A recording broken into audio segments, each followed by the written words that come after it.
Every day, tens of thousands of ships deliver millions of tons of cargo all around the world. They bring the basic goods on which we all rely: fuel, foodstuffs, commodities, raw materials, as well as the finished items that are the essentials of modern life. Ships quite literally carry global society in their cavernous holds.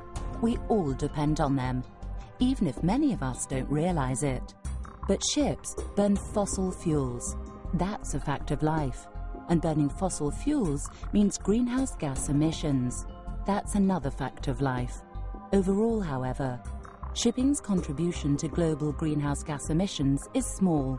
A study revealed it to be just 2.7% of the world's total in 2007, despite the fact that shipping is responsible for carrying more than 90% of the world trade. Earlier this year, the International Maritime Organization, or IMO, made history when it adopted the first ever set of mandatory requirements that will result in greenhouse gas emission reductions for an international industry sector.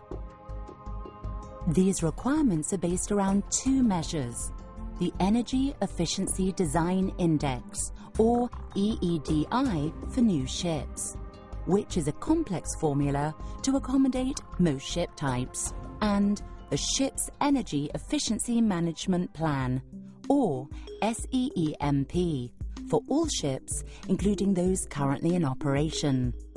These concepts establish measurable energy efficiency benchmarks for individual ships according to type and size.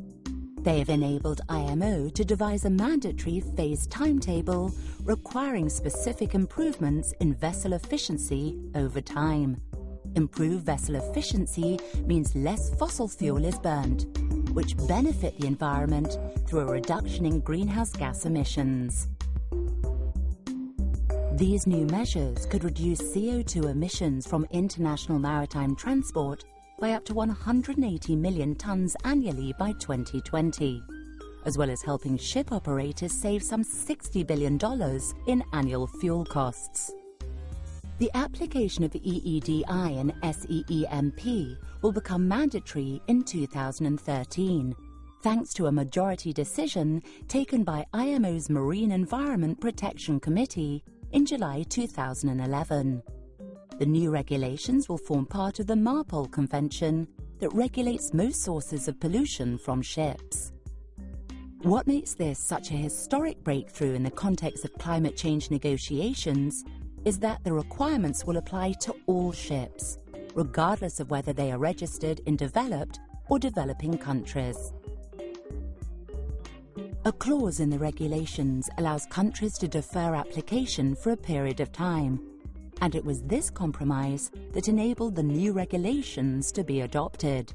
But all ships, regardless of flag state, will be subject to the requirements after 2019. In a letter to IMO, United Nations Secretary-General Ban Ki-moon congratulated the organization on what he described as a significant outcome and referred to IMO's leadership role in addressing GHG emissions from international shipping. In the fight against global warming and climate change, this represents a major milestone and sends a clear signal that shipping and IMO, the industry's international regulator, are serious about the problem and committed to finding a solution.